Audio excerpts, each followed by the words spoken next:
이 시간 함께 하나님 말씀 같이 여시겠습니다.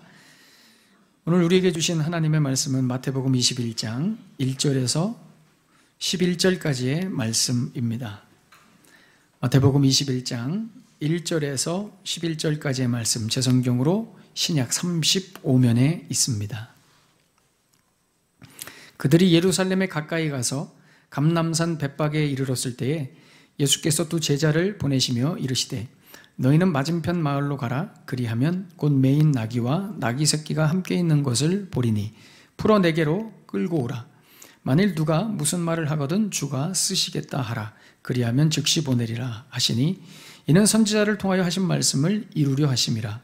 일렀으되 시온 딸에게 이르기를 내 왕이 내게 임하나니 그는 겸손하여 나귀 곧 멍에 매는 짐승의 새끼를 탓도다 하라 하였느니라.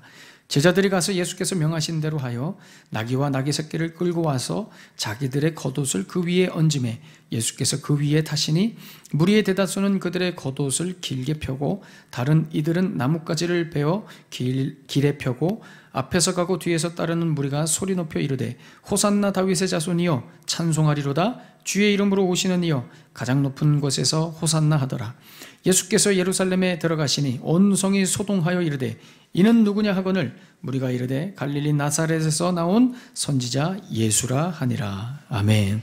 자, 오늘 말씀에 예수님께서 드디어 예루살렘에 입성하십니다. 이 예루살렘의 입성의 이 전체적인 분위기를 보면 굉장히 한편의 드라마처럼 잘 준비되고 기획된 퍼포먼스처럼 보입니다. 이런 장면들 때문에 그렇습니다. 예수님께서 내동 걸어오시다가 계속 여리고부터 걸어오시다가 갑자기 감람산에서 이제 예루살렘으로 들어가는 길목에서 예수님이 갑자기 이런 말씀을 하십니다. 내가 나귀를 타고 들어가야 되겠다. 굉장히 생뚱맞죠. 지금까지 걸어오다가 갑자기 성에 들어가실 때 나귀를 타신다고요. 더 의아한 것은 말이 아닙니다, 여러분. 말. 적어도 말을 타고 이렇게 멋지게 성 안에 들어가야 되는데 나귀를 타고 들어가면 굉장히 우스꽝스러운 그런 장면입니다.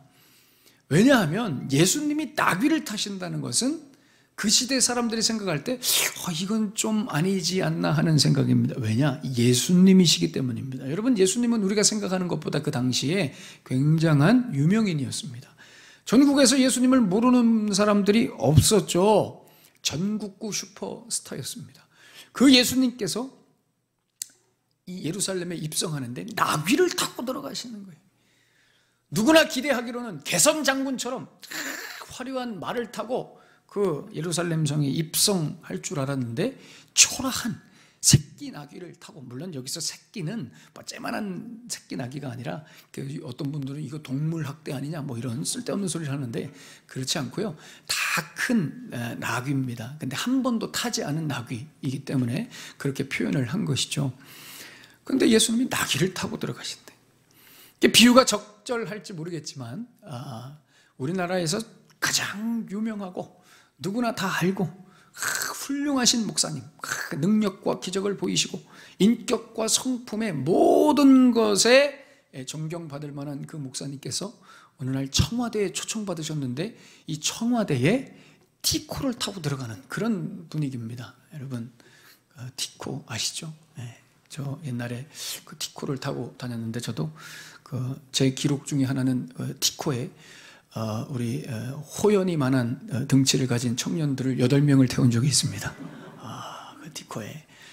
그래서 티코에서 내릴 때 사람들이 다 마술처럼 그렇게 희한하게 계속 나오죠. 그 청년들이, 등치 큰 청년들이 계속 나오는 그런 기억이 있는데요. 그런 것과 흡사. 마치 그 청와대에 들어가는데 티코를 털털털털 타고 들어오는 거예요. 그 티코도 본인 티코도 아니고 옆 동네에서 빌려온 티코. 제가 여러분 티코를 무시하자는 게 아니라 이렇게 말하자면 그렇다는 것입니다. 이뿐만이 아닙니다. 예수님이 나귀를 타고 입성하는데 수많은 사람들이 자기의 겉옷을 벗거나 나뭇가지를 길게 쭉 늘어놓습니다. 다른 본문에서는, 다른 사복음서에서는 이걸 종려 나뭇가지라고 표현을 했습니다. 그러면서 이렇게 외칩니다. 호산나, 호산나, 이렇게 외치는 거예요. 호산나는 시편 118편 25절에 보면 이제 구원하소서 여호와여 구함나니 이제 구원하소서라는 이 문장입니다. 그래서 호시아나입니다. 호시아나, 이게 여러분 이제 구원하소서입니다. 그래서 호시아나의 아람어가 호산나, 호산나 이렇게 얘기하는 것이죠. 그래서 이 성경에 예언된 대로 이 수많은 사람들이 호산나, 호시아나, 호시아나 이렇게 열광하며 소리를 지릅니다. 지금 분위기가 굉장히 축제 분위기입니다. 지금으로 치면 사람들이 막 엄청 모여서, 엄청 많은 사람들이 모여서 막 전화기 가지고 막 사진을 찍고, 예수님이야 막 사진을 찍어대고, 카메라 방송국에서 와고 막 들이대서 막 카메라 지금 돌리고 하는 막 그런 분위기입니다. 여러분들의 상상을 돕기 위해 예루살렘에 입성하시는 예수님의 모습을 담은 영상을 제가 하나 준비했습니다. 이런 분위기로 예수님이 입성하셨다면 이런 분위기로 입성하지 않으셨을까 하는 겁니다. 한번 보실까요?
자, 여러분, 여기서 여러분들에게 질문 하나 드리겠습니다. 어떤 것이 맞을까요? 한번 여러분 답을 내려보시기 바랍니다. 1번, 예수님은 오늘 난생 처음 예루살렘에 입성하셨다. 2번, 예수님은 평소에도 예루살렘에 자주 왕래하셨다. 여러분, 뭐가 맞을까요?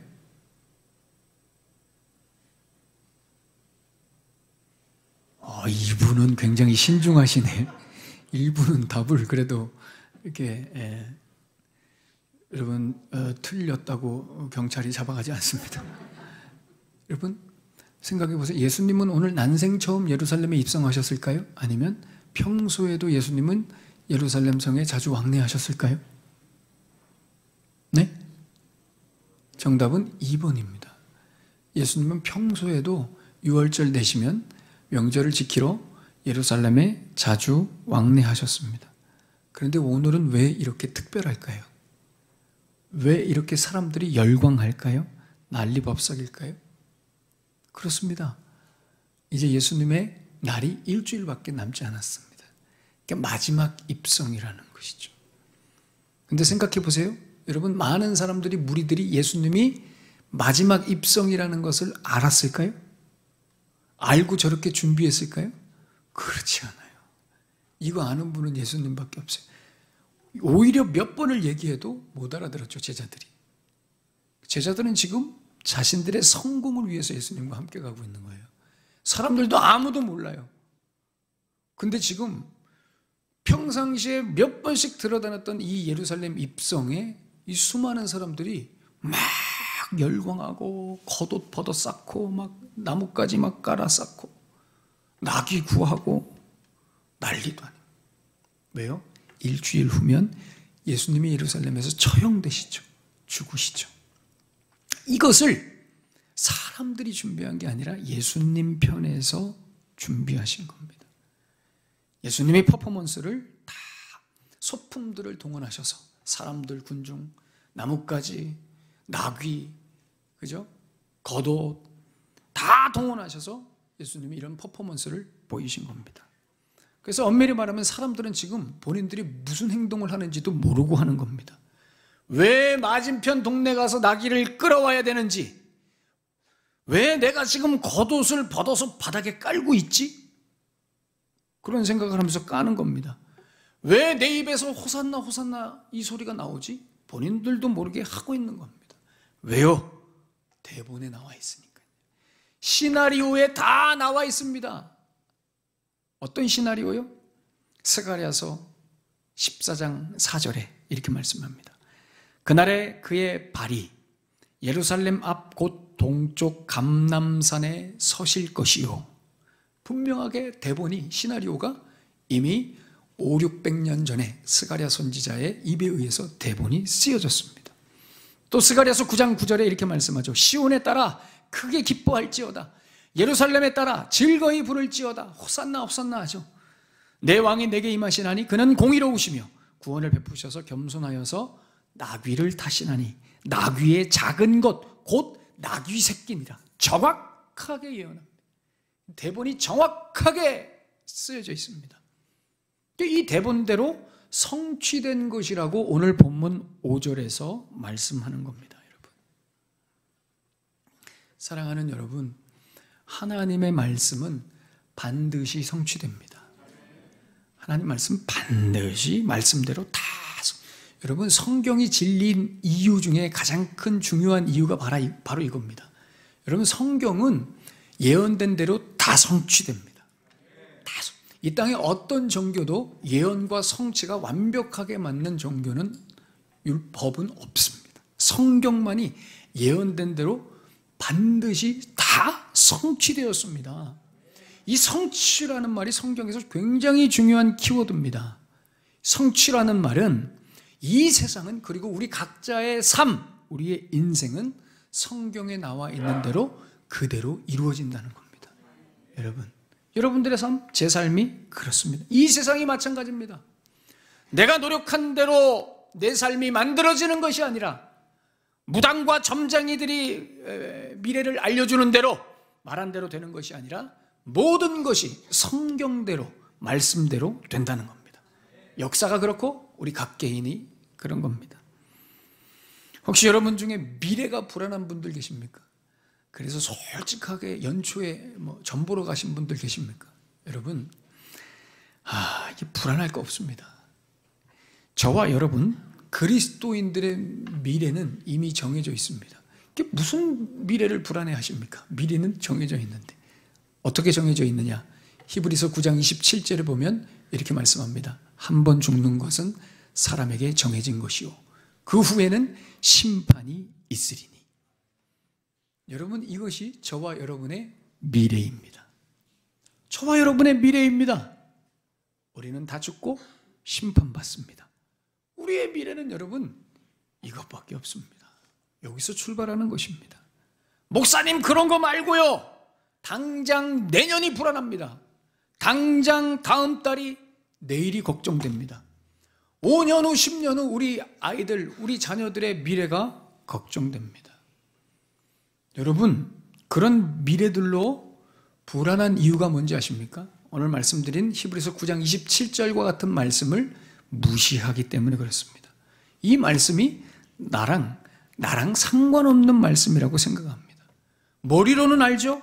그런데 이 말씀이 나랑 직접적으로 지금 상관이 없는 겁니다. 그렇지 않습니다, 여러분.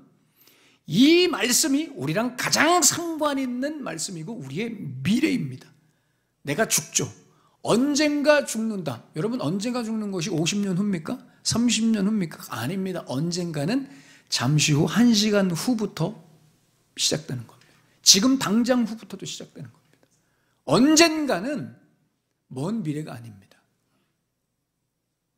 우리는 반드시 죽고 심판받습니다. 이 말씀이 모든 인생들에게 성취됩니다. 이루어집니다. 이 말씀에 내 삶이 묶여 있다는 것을 깨달으면 이상하게도 미래가 불안하지 않습니다. 우리가 당장의 미래를 불안해하는 이유는 우리의 머릿속에 당연히 내일이 올 것이라 생각하기 때문에 미래가 불안합니다. 내일이 보장되어 있기 때문에 미래가 불안한 거예요. 여러분 생각해 보세요. 내일이라는 시간이 보장되어 있지 않으면 미래가 불안하지 않습니다. 내일이 보장되어 있기 때문에 내가 하고 싶은 거 있죠? 내가 되고 싶은 거 있죠? 내가 얻고 싶은 거 있어요. 그게 안 될까 봐 불안해하는 겁니다. 그런데 생각해 보세요. 내일이 없어요. 내일 나는 죽습니다. 불안할까요? 불안하지 않습니다. 내일이 없는데 뭐가 불안합니까? 두려움은 있겠죠. 불안하지 않습니다. 내일이 없다는 생각을 하는 그때부터 인생을 바라보는 눈이 바뀝니다. 예전에는 안정된 직장에 취직도 해야 되고 결혼도 해야 되고 열심히 돈 모아서 집도 사야 되고 내가 무엇을 하고 맨날 이런 생각에 불안해했는데 내일이 보장되지 않으면 이제 점점 이런 생각으로 바뀝니다. 인생을 어떻게 가치 있게 살까? 내 인생에서 정말 보람된 건 뭘까? 어떻게 하면 예쁘고 아름답게 살까? 이런 생각을 하면서 삽니다. 이게 아이러니죠. 여러분들의 인생이 앞으로 1년 남았다고 생각해 보십시오. 1년 후에 이 세상을 떠난다고 생각해 보십시오. 여러분 미래가 불안할까요? 불안하지 않습니다. 왜요? 미래가 없기 때문에. 내 시간이 없기 때문에 불안하지 않습니다. 그리고 생각이 달라집니다. 오늘 하루를 어떻게 살지? 이 고민을 하죠. 오늘 하루를 어떻게 가치 있게 살지? 어떻게 보람되게 살지? 인생에서 정말 소중한 게 뭐지? 이런 생각을 하죠. 내가 이 세상을 떠나면 나는 누구 앞에 서게 되지? 이런 생각을 한다는 거죠. 그래서 여러분 기독교 신앙이 위대한 이유가 바로 이런 겁니다. 신자들은 오늘 히브리서 9장 27절과 같은 말씀에 나를 묶어버리죠. 그게 신자들입니다. 여러분 우리가 왜 신자입니까? 이 하나님의 말씀을 나와 묶습니다. 그래서 한 번 죽는 것은 사람에게 정해진 것이오가 먼 훗날의 일이나 이상 비현실적인 일이 아닙니다. 지금 나의 현실이고 내일 당장 잠시 후에 당장 닥칠 수 있는 일로 여겨집니다. 나를 묶는 것이죠. 그 후에 심판이 있으리니 삶을 준비합니다. 반드시 이 말씀이 성취될 것을 믿는 겁니다. 여러분. 그래서 신자들은 항상 이런 고백이죠. 우리는 잠시 이 세상에 머물다 가는 겁니다. 순례자로 나그네로 사는 것입니다. 여러분 천년만년 살지 않습니다. 그런 생각하면서 살지 마십시오. 여러분 천년만년 사시면 그렇지 않습니다. 절대 천년만. 내가 여러분 살고 죽는 것은 하나님이 결정하신 문제. 여러분 당연히 살 것처럼 살지 마십시오. 하나님이 결정하십니다. 그래서 우리는 더 미래가 불안하지 않습니다. 내가 오늘 어떻게 될지 염려하지 않습니다. 왜요? 이미 답은 나와 있어요. 그래서 그저 오늘을 가치 있게 의미 있게 사는 겁니다. 사명을 가지고 사는 것입니다. 왜? 그렇게 말씀대로 성취될 것이기 때문에. 여러분 이것은 억지스러운 운명론이나 염세주의가 아닙니다. 말씀대로 성취된다는 이 진리 안에 우리 모두가 속해 있다는 겁니다. 여러분 어떤 인간이 이 히브리서 9장 27절을 피할 수 있을까요? 역사상 단 한 명도 피하지 않았습니다. 다 죽고 심판받습니다. 한 구절만 더 해볼까요? 요한계시록 22장 12절에 이렇게 말씀합니다. 보라 내가 속히 오리니 내가 줄 상이 내게 있어 각 사람에게 그가 행한 대로 갚아주리라. 여러분 예수님이 다시 오신다고 분명히 말씀합니다. 이것도 대본이죠? 대본대로 될까요? 안 될까요? 됩니다. 반드시 예수님 다시 오시고 우리가 행한 대로 다 갚아주십니다. 이렇게 될까요? 안 될까요?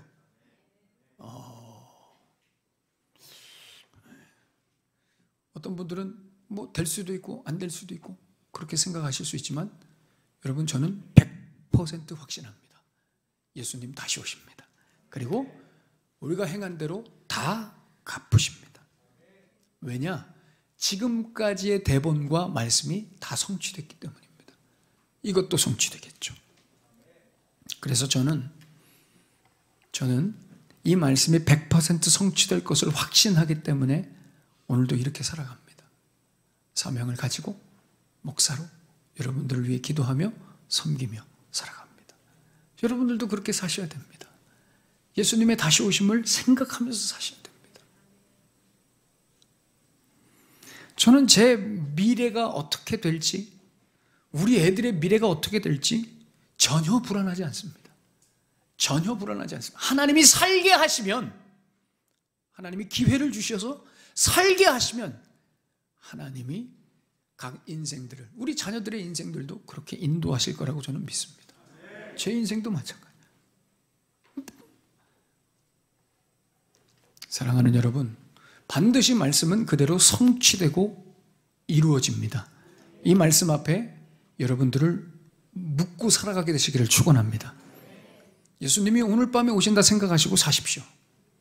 예수님이 언제 오실지 모른다는 생각으로 공부하시고요, 취직 준비하시고요, 직장도 다니시고요, 사업도 하시고 놀러도 다니십시오. 천년만년 살 것처럼 놀지 마십시오. 놀아도 눈치 보면서 노셔야 됩니다. 아, 예수님 다시 오심을 생각하면서 놀아야죠. 그 전에 놀지 말라는 얘기가 아닙니다. 놀아야죠. 그러나 이 생각하면서. 오늘 예루살렘 입성은 즉흥적이거나 갑작스러운 사건이 아닙니다, 여러분. 예언의 성취입니다. 말씀대로 이루시는 하나님의 기획이고 퍼포먼스입니다.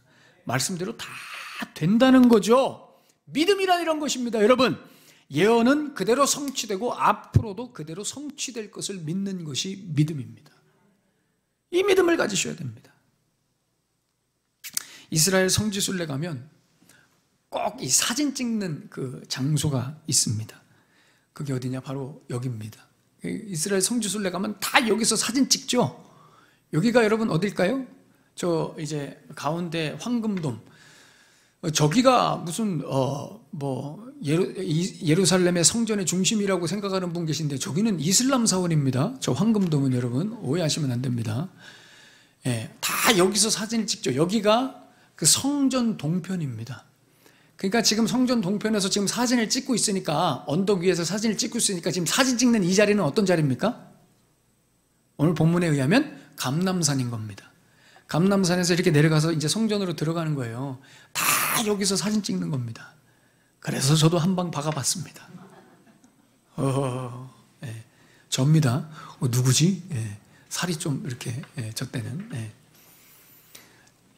제가 다시 한번 이 자리를 빌어서 감사한 것은 우리 성광교회에서 이게 저 같은 부사역자에게도 우리 유관장 목사님께서 기회를 주셔서 참 성지순례에 갔다 올 수 있다는 것이 얼마나 저는 감사한지, 저기를 가서 보고 배운 것이 너무 많습니다.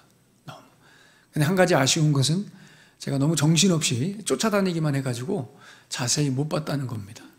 그래서 여러분들에게 부탁드리고 싶은 것은 한 달만 좀 시간을 주시면 제가 좀 가서 좀 공부 좀 하고 이렇게 좀 하고 싶습니다.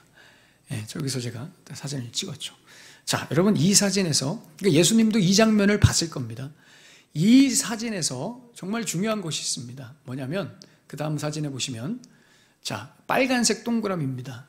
여러분, 빨간색 동그라미가 어딜까요? 저기가 바로 성전 동편 동문입니다. 그러니까 성전의 동문입니다. 동쪽 문입니다. 지금은 황금문이라고 이름을 줬어요.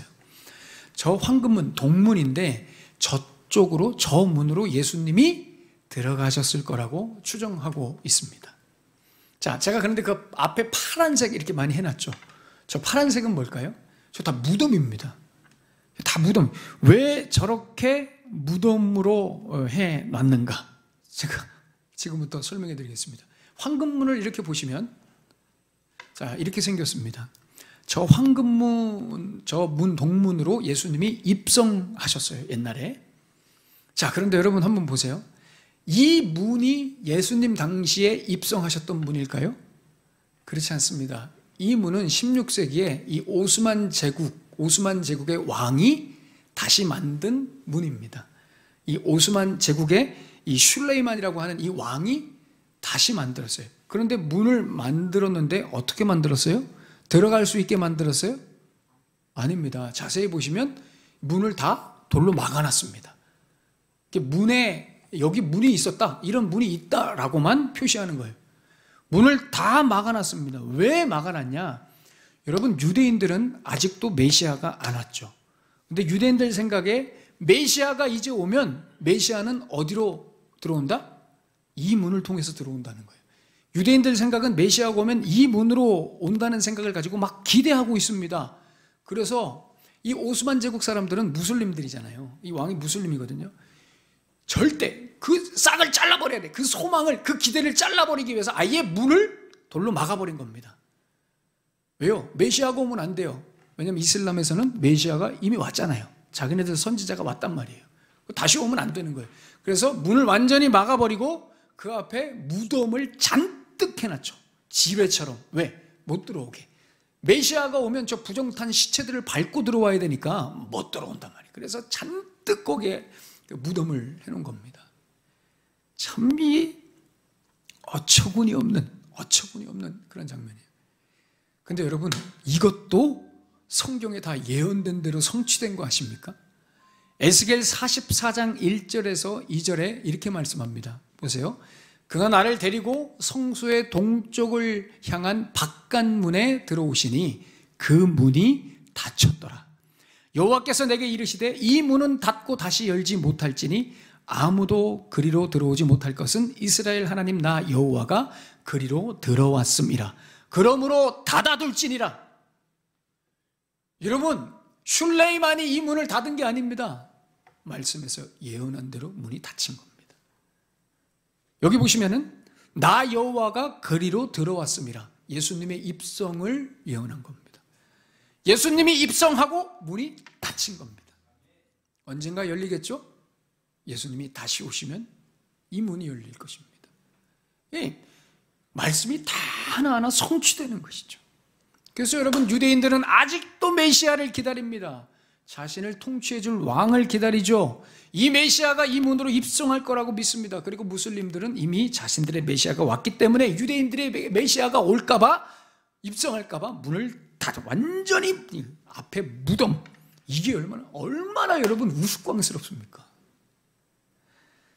근데 여러분, 질문 드릴게요. 메시아가 이미 오셨습니까? 안 오셨습니까? 이미 오셨습니다. 그죠? 야, 1부 때는 조용해. 야, 2부 때는 할렐루야. 좋습니다. 이렇게 반응해 주셔야 됩니다. 여러분, 메시아가 왔습니까? 안 왔습니까? 오셨습니다. 오늘 우리가 본문에서 보죠? 메시아는 오셨습니다. 진짜 이 세상에 왕이 오셨죠? 누구십니까?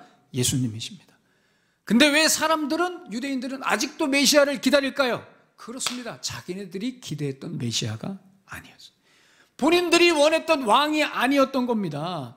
분명히 본인들은 성경에서, 구약에서 타나크를 읽고 그 구절들을 이해하고 있었음에도 불구하고 선택적으로 이해하는 거예요. 오늘 본문 보세요. 아까도 말씀드렸죠? 스가랴 14장 4절 말씀은 인정합니다. 그날에 그의 발이 예루살렘 동쪽, 앞 동쪽 감람산에 서실 것이요. 이 말씀은 인정합니다. 그런데 9장 9절, 스가랴 9장 9절은 인정되지 않습니다. 시온에 따라 쭉 나오죠. 내 왕이 내게 임하시나니 그는 공의로우시며 구원을 베푸시며 겸손해서 나귀를 타시나니 나귀의 작은 것 곧 나귀 새끼니라. 이 말은 인정할 수 없습니다. 왜요? 고장 나귀 새끼 타고 오는 메시아는 인정할 수 없다 이겁니다. 믿을 수 없다. 겸손한 메시아 필요 없다. 이런 무기력하고 허접한 왕 필요 없다 이겁니다. 우리에게 필요한 메시아는, 우리가 인정하는 왕은 강력한 파워와 현란한 지혜와 능숙한 언어, 그래서 이 모든 이 세상의 권세들을 제압할 수 있는, 그래서 우리에게 권세와 부와 힘과 능력, 영광을 줄 수 있는 이런 메시아여야 된다는 겁니다. 그러니 나귀 타고 들어오신 예수님은 아무도 알아봐 주지 않습니다. 참 재밌죠. 예수님은 묵묵히 그냥 하시던 대로, 시나리오에 있는 대로, 대본대로 하시는 겁니다. 성취하시려고 소품들 다 준비하셔서 나귀도 타시고 겸손하게. 여러분, 유대인들을 욕할 수 없는 게 사실 우리도 그렇죠. 예수님을 믿는 현대를 살아가는 그리스도인들도 마찬가지입니다. 우리가 입으로는 예수님이 우리의 왕이요 메시아이신 것을 믿습니다. 그리고 고백합니다. 그러나 겸손, 평화, 사랑, 낮아짐, 가난, 용서, 사명, 희생으로 오신 왕 대신 예수님, 그 예수님의 백성처럼 살지 않죠. 오히려 우리도 반대로 세상 권세와 능력, 부함, 풍족함, 높아짐, 교만, 개인주의, 나만 잘 되면 되죠. 내 삶이 중요하죠. 사명으로 살지 않습니다. 안정, 편안함, 쾌락의 백성으로 우리도 예수를 믿는다 하면서 이렇게 삽니다. 예수라는 왕을 모신 자들로 사는 게 아니라 만몬과 바알의 숭배자로 사는 겁니다. 이게 너무 안타까운. 여러분, 이런 믿음은 아직도 메시아를 기다리는 유대인들과 별반 다를 게 없는 겁니다. 우리 가운데 오신 왕을 인정하지 않는 것이죠. 사랑하는 여러분, 여러분들에게 묻고 싶습니다. 예수님이 여러분들의 진정한 왕이십니까? 여러분, 여기에 대답하시고 도전하셔야 됩니다. 이 질문에. 여러분, 예수님이 여러분들의 정말 진정한 왕이시고 여러분들은 정말 예수님의 백성들이십니까? 여러분, 그러면 우리는 왕의 백성답게, 왕의 자녀답게 살아야 됩니다. 우리 왕이신 예수님은 여러분 겸손의 왕으로 오셨습니다. 사랑으로 오셨죠. 구원으로 오셨습니다. 평화로 오셨습니다. 희생으로 오셨습니다. 사명으로 오셨습니다. 하나님 나라를 이루시려고 오신 겁니다. 어떤 메시아를 여러분 기대하셨습니까? 어떤 왕을 기대하셨습니까? 여러분, 이 세상 바알과 맘몬의 신을 숭배하며 살아가는 이 세상 사람들과 같이 힘자랑하시면 안 됩니다. 여러분, 이 세상 사람들은 힘자랑하죠. 자기 가진 거 자랑합니다. 권세 자랑합니다. 자기 재산 자랑하죠. 자기 능력 자랑합니다. 우리가 자랑할 것은 그것이 아니라 오히려 무능력입니다. 여러분, 무능력을 자랑하셔야 됩니다. 힘밖에 자랑할 것이 없는 이 세상 사람들, 돈밖에 자랑할 것이 없는 이 세상 사람들 앞에서 여러분, 그 사람들 불쌍히 여기면서 여러분들은 다른 것을 자랑하셔야 됩니다. 그것이 힘이 아니라는 것을 자랑하셔야 됩니다.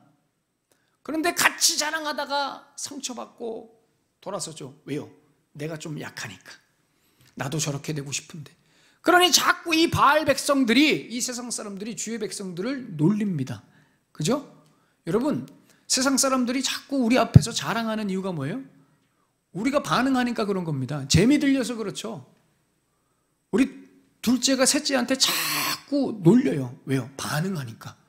마찬가지입니다. 세상 사람들이 우리를 자꾸 놀리고 자랑하는, 우리 앞에서 자랑하는 이유가 뭐예요? 우리가 휘말리니까요. 거기에 대해서 아무런 반응이 없어 보십시오. 재미없어서 자랑하지 않습니다. 자꾸 재미 들려서 자랑하죠. 나는 이것도 있어, 저것도 있어. 여러분, 저들이 힘 자랑하고 돈 자랑하고 권세 자랑하고 자기 지식, 자기 학력 자랑할 때 우리는 겸손을 자랑해야 됩니다. 우리는 배려를 자랑하고 사랑할 수 있음을 자랑해야 되고요. 사명으로 사는 것을 자랑할 수 있어야 됩니다. 남을 위해 희생할 줄 아는 이런 고급한 품위를 보이셔야 됩니다. 왜냐? 우리의 왕은 예수님이시기 때문에. 겸손의 왕이시다. 야고보서 4장 16절에 이렇게 말씀합니다. 이제도 너희가 허탄한 자랑을 하니 그러한 자랑은 다 악한 것이라. 예수 믿는데 아직도 허탄한 것들을 자랑하죠. 사도 바울은 이렇게 고백했습니다. 고린도후서 11장 30절에 내가 부득불 자랑할진대 내가 약한 것을 자랑하리라. 약한 것을 잘남을 자랑하지 않고요, 못남을 자랑합니다. 이게 바로 낙이 타고 이 땅에 오신 예수님을 왕으로 따르는 자들의 사는 방식인 겁니다. 사랑하는 여러분, 기억하십시오. 우리의 왕은 예수님이십니다. 예수님이 모든 말씀을 성취하시고 완성하셨습니다. 우리는 그분들의 자녀고 백성입니다. 그렇게 살아야죠.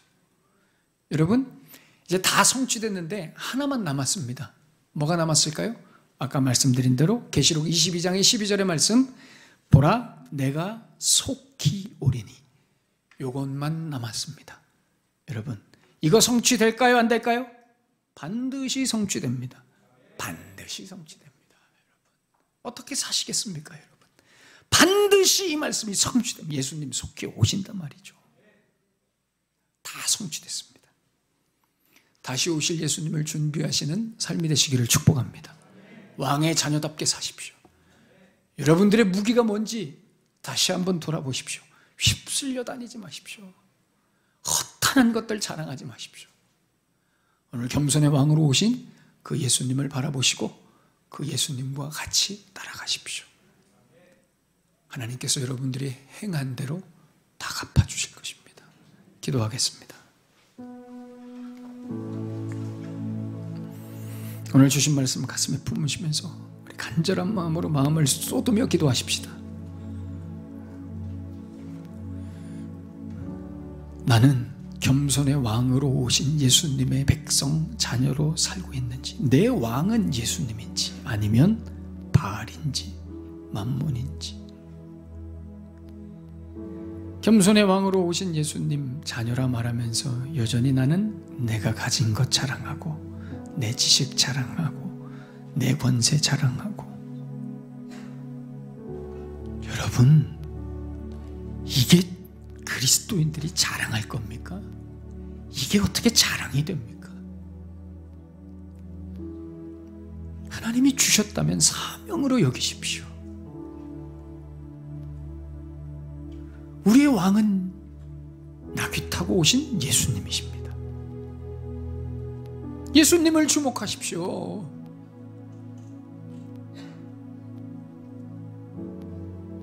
모든 말씀을 성취하신 예수님,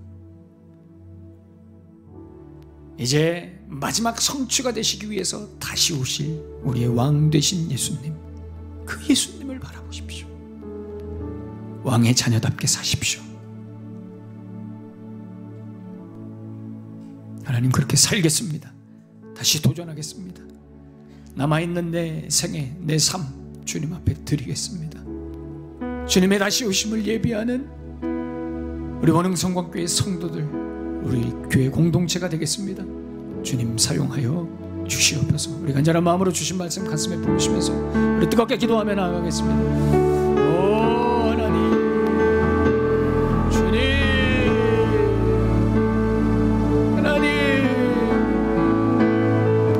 하나님 아버지,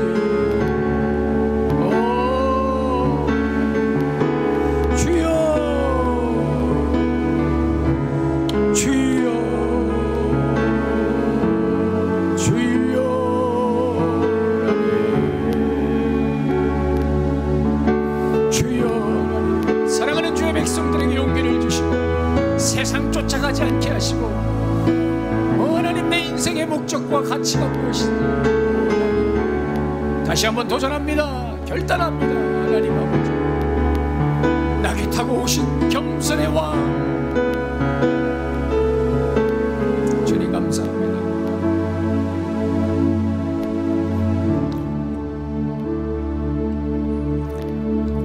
보잘것없고 초라한 나귀를 타고 예루살렘에 입성하신 겸손의 왕이신 예수님을 찬양합니다.